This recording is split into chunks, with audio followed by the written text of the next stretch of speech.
Everywhere don't scatter, my country people. Breaking news, breaking news. PDP saga increases. Now, PDP now, they don't dare Wike say, make King try stop the Ibadan convention. This is coming in a later face-off between Wike and the PDP leadership. And recently, Wike also mentioned that he was not even aware that there was going to be a PDP convention that will be held in Ibadan in November, questioning whether NEC had formally approved the event.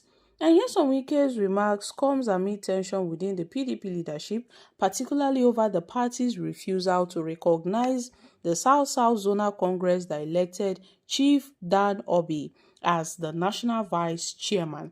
And Wike insisted that the Calabar Congress must be upheld, warning that failure to address this could spark another crisis before the convention.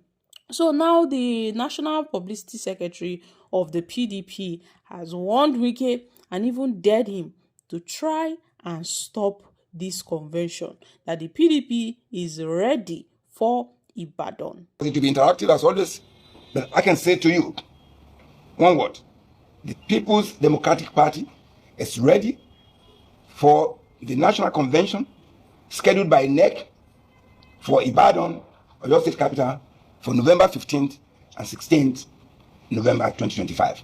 I thank you for listening. I think we can have the conversation. And what we do is that we follow the constitution of our party. How do you have a national convention? We have started. Interestingly, when this process is started, we have been in sync with our regulator, INEC. INEC has been attending all the meetings. They're witnesses to all the things we're doing, preparatory to that. So if people, and like you said, that might be a media hype, people testing the waters.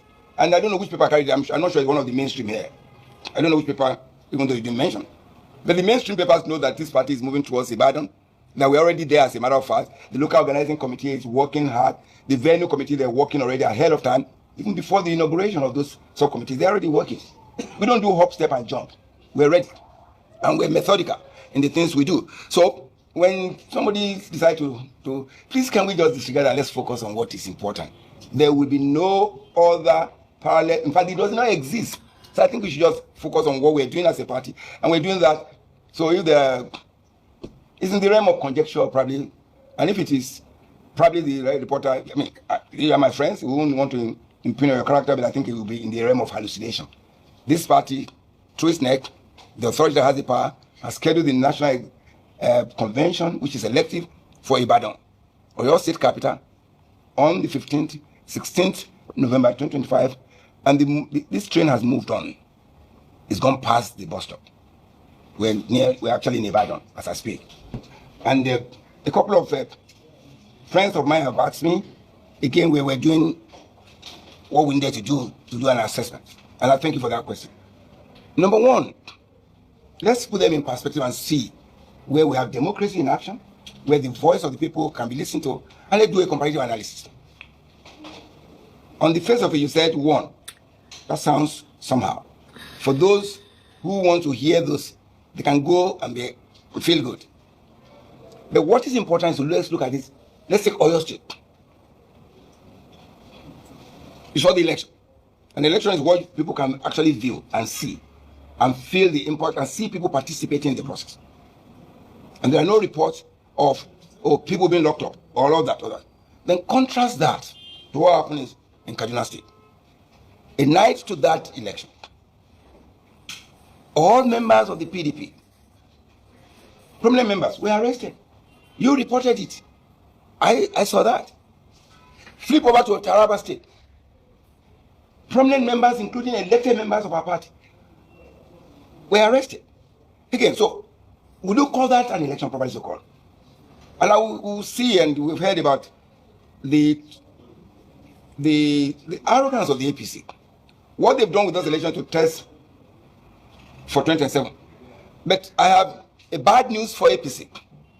What happened in those by-elections that they call election as well will not happen in 2027. Why? The reason is that the Nigerian people are wiser. They are hurting. What will be on the ballot in 2027 will be the hunger, will be the uncertainty, will be the insecurity that no money can purchase. Only last week, In my little village, the chairman of my party was, the local government was kidnapped. Now, it is so sad that when people get kidnapped in this country, you don't even talk to police. They say, go and look for the money. That sounds like a new normal. That's what will be on the ballot. And so the APC should know that the self-immolation, the praise singing of saying, oh, we have won. They didn't win. Because Nigerian people will defeat them because they brought hunger to this country. For more than 10 years now, the APC has been a point of pain to Nigeria. They lied regularly. In the previous administration of the late President Buhari, what did they tell us? They told us they have intervention in agriculture, right? And they demonstrated by lying, by creating a wooden frame somewhere towards the airport, and they call it pyramid of rice. It turned out to be pyramid of lies, if you remember. And we engaged you then. But contrast that to when PDP was in government. Dr. Adeshina was a Greek minister. People were using their phone to assess farm inputs, like fertilizer. You remember that? I'm sure you remember because you reported it widely. So Nigerians are going to compare the PDP years with nostalgia. The golden years of prosperity, of democracy, of openness, of capacity to allow people to pursue their own happiness. So those are what will be on the ballot. So this cannot and is not and will never be, because what they did was that there were gloom in those areas they claim to have won. You go and fast check it. And so that will be my reaction to that for now. That's why it's so easy, so to say. But there's a limit to which you can weaponize poverty and people say enough is enough.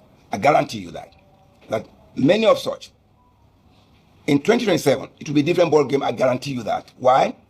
Because it will be unveiling, it will be unraveling the kind of poverty and the kind of life discounting expenses that Nigerians are facing. So they would have to change. That's my hope. That's my expectation. And that's what the PDP is preparing to galvanize so that we can have issue based. Not that we are always constantly being distracted by creating crisis in other parties. So that rather than talk about the government's failure and the challenges we have and the insensitivity of the government, we're busy talking about somebody is fighting in a party or not.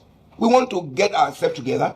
We are already getting ourselves together. That's why you see the APC is jittery. That's why you find the kind of the news item that Chooks referenced. They want to take us back and say, oh, they have issues there. No. They know already this is a train that is moving. And it's moving steadily towards Ibadan for the National Convention, to have a brand new National Working Committee, creating education. Because when you get people that are educated, then they can make a discerning decision. It becomes difficult for you to say, take 5,000 naira, vote for me, and vote 4 years of your life away. You say, wait a minute, I'd rather do this and do the right thing so that I can have what I call the possibility of pursuit of happiness. But we know we're working exceedingly well with INEC. You have noticed that INEC has been attending all the meetings. They will be attending that on the 25th, which is next week, Monday. And so all the decisions were taken. INEC was there when the decision was taken by INEC for the train to move to Ibadan. So they are part of they are monitoring that train going to Ibadan. So don't be worried about that. We are on good stead with INEC. They have all the information.